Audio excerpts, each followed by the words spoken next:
the sheet. That's the warm-up. That's not the sheet. That's the warm-up. Do the warm-up. How about warm up with your comps?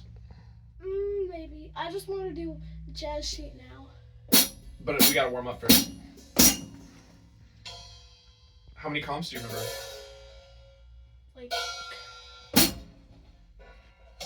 2. 2. Okay, show me the 2 you remember. You said you wanted to do jazz. This is a jazz warm-up.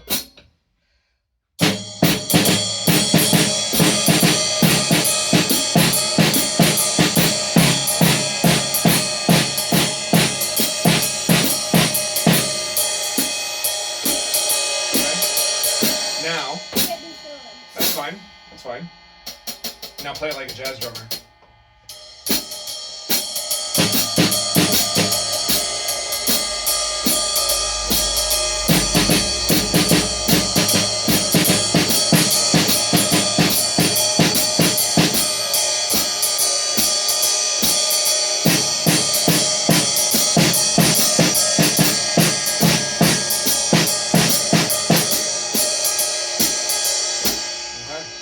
So, as you get better about it, I want you to think more and more about making sure that the ride is clean, crisp, and the loudest voice. I don't want you to necessarily think about being loud, but I do want you to think about the snare drum being really soft.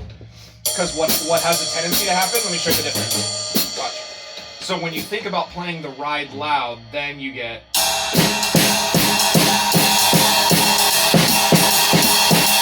Right? Because as you're getting louder here, you're getting louder here. And then when you start thinking about, ooh, I need to bring the snare drum down, then we get this.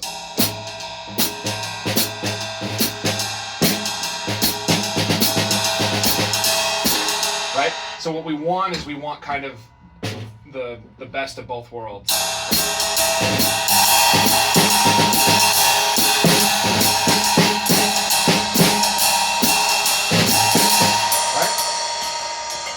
You still keep a good strong ride hand, but you keep your snare drum really low. How do you do fill-ins? Fill-ins is right, left, both. So go slow. Right, left, both.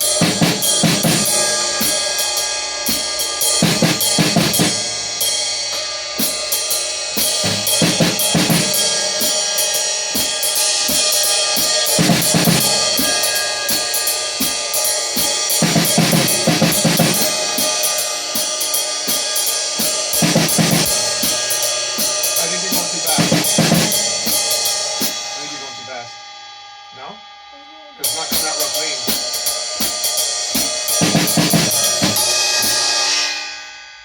Right, left, both. Right, left.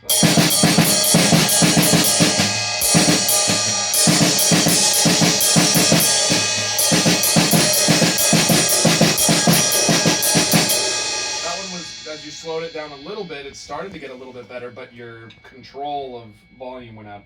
You lost your control over your volume. So, it's just like anything else that's hard, right? You just gotta do it a bunch. Because I use it all the time. I can give you a little shortcut right now to use, but I don't want you to dodge working on it for real if I give this to you. Can you promise me that? Yeah? Okay.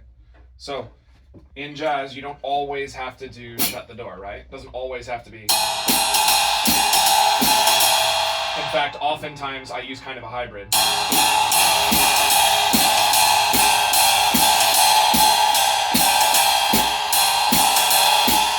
Oftentimes I do shut the door on the first half of the bar. Please shut the door, ding. Please shut the door, ding. I tend to do it that way because then it leaves more room at the end of the bar for accents on the and of 4, which is where jazz likes to put a lot of them. Okay? So you can break it up. Also, in a lot of cases, they don't want you to skip much at all.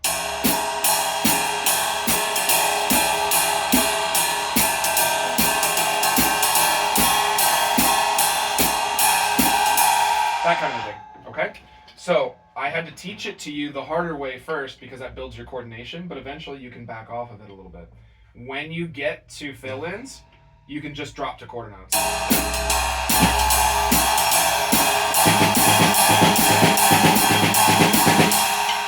If you do it that way, then it's just, and you can already do that. Yeah, but those aren't fillets. Those just. Do it on the ride.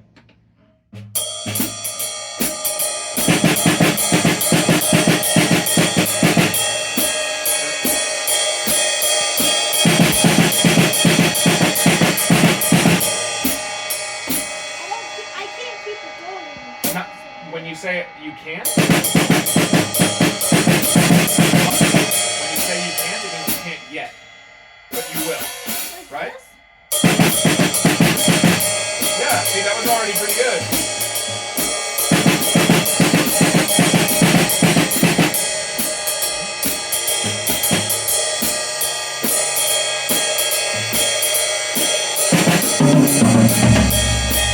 You've actually heard me do that before.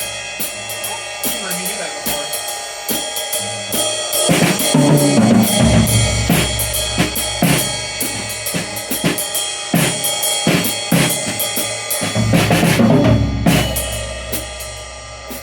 You've heard me do that.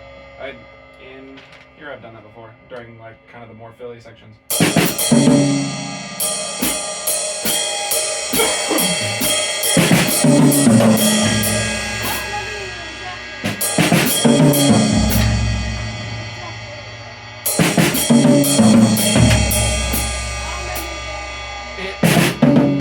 So the reason it's kind of tricky is because it pulls on your gravity. Because if you take the ride out of it, it's all these upbeaty kind of things, and it wants to pull on your time.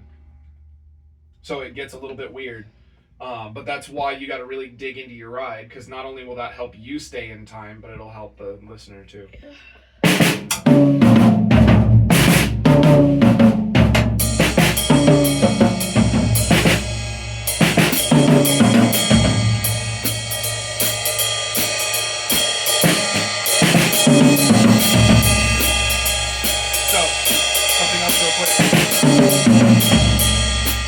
Are those? Do you know? So you've listened to me and you've copied, yeah. Good.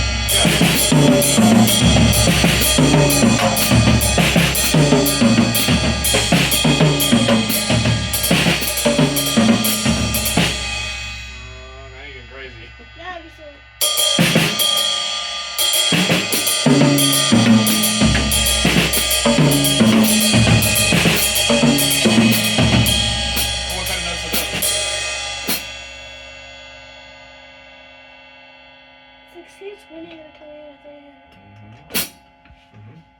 Okay. Hearing over and over again, just the upbeat triplets. Triplet, triplet, triplet. Not hearing the 1, 2, 3, 4. It's tricky. So by digging into the ride a little bit, it'll help keep yourself on time.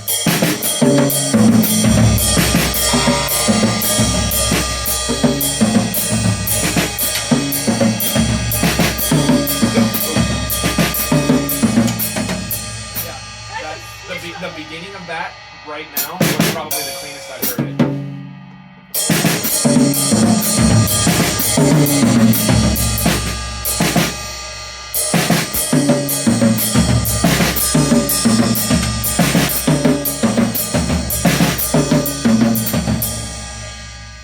Now you're going back to your rock drummer.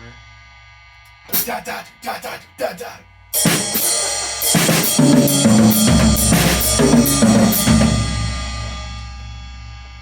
All right, cool. Yes.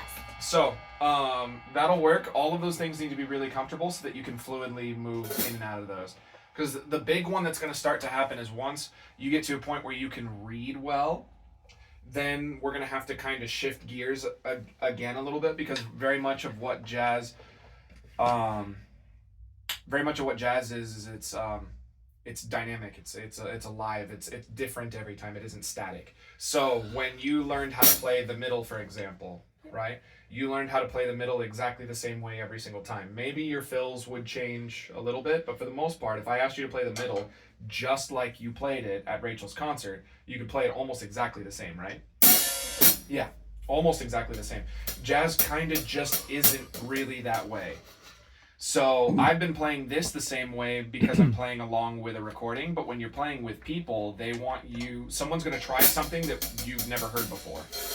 And you have to keep time. And not only do you have to keep time, but what they want you to do is they want you to respond to it. A lot of jazz is call and response. So someone starts doing something really fancy.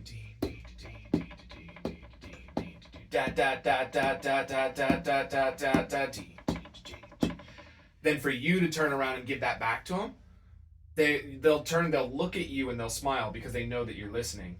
And then they'll call you, and then they want to play with you, and then they're going to have fun with you because you not only are catching the ball, but you're throwing it back. You know what I mean? Not really fun to play catch with somebody who catches the ball and then puts it on the floor. Yeah. Right? You got to walk back over, you got to pick it up and go back over there, and then you throw it and he catches it, puts it on the floor. Yeah. Kind of silly, right? So with jazz, that's what they're going to want you to do. So that's when we start to get into really advanced stuff. So we're not there right now. Right now we're just learning to read the language, but I want you to know that that's what we're looking for in the future. Okay? And we've done some listening exercises in here. You do pretty good at those. But it's difficult to listen for new things incoming when you're still reading a language that's difficult for you. Yes. So, I'll tell you what, actually. Last lesson was so good. Yeah. I'll let you pick the order. Let's do this first or this first. Did we get all the way, or did we just need this? Or are we all the way on 4 measure? No, we did this. Okay. Well, I don't know if I'm ready for that. Well, we won't know till you try it, right? Right. You were sight reading these. If you're sight reading these, I'm inclined to think that the very next section you can at least try. I probably won't sight read it. Well, we'll try sight reading because what's the worst that can happen? It goes wrong. Yeah. It just crumbles and falls apart, and then there's no consequence for that, right? Yeah, because you're trying. Yeah, you're just trying. So if it doesn't work out, then you'll do it normal, where you pick through it and you read it. You go, okay, I know what that is. You know, I know what that is. I know what this is. And you can pick through it little by little. Okay? But we can still try sight reading it first to see how it goes. So we can jump into the book first, or we can start with this. I'll let you pick. Which one do you want to do first? We'll do both. I have to do Out of Nowhere first. Because I'm going to save the hard one. Sounds good to me. Okay. I can warm up with the other. So, we're going to do it a little bit different today. I'm going to play through it one time, and then I'm going to let you kind of try it. Not play through the recording? With the recording. And I will be sitting right here pointing, and here's the deal. You catch as much as you can. Yeah. Okay. If you'll notice, there's going to be certain ones that I leave out because I don't really think heavy drums in that spot sound really nice. So sometimes some figures will go by and I won't do it. I don't have to catch every single figure. They don't really expect the drummer to do that. But there are some that are really big that are important. What do you think about that one? You've heard the recording enough times, right? That's a big section. All horn players are doing that together. So that one I better hit. If you plowed through that, that's no good. You know? The breaks, definitely have to get the breaks. Bring the band back in. Those are very important. You know? The ending, super important. So there's a lot of them that are really important to hit, but there are other ones that aren't so important to hit, and that's okay. So I'm gonna do it once so you can listen. And then you can jump in, you can try it, and just grab as much of it as you can. If you lose some stuff, I'm gonna keep pointing, and you can just jump back in whenever you catch up. So, do you go through this and go through the second one? Well, we'll see how it goes. I'll cut it early if it gets a little bit too hard and it looks like it's just gonna frustrate you. But if you think you can if it's going really well and you think you can make it all the way through the song, we'll push. Okay? I'll try all the way through this time. That sounds good. Because, yeah, again, it doesn't hurt anything to try.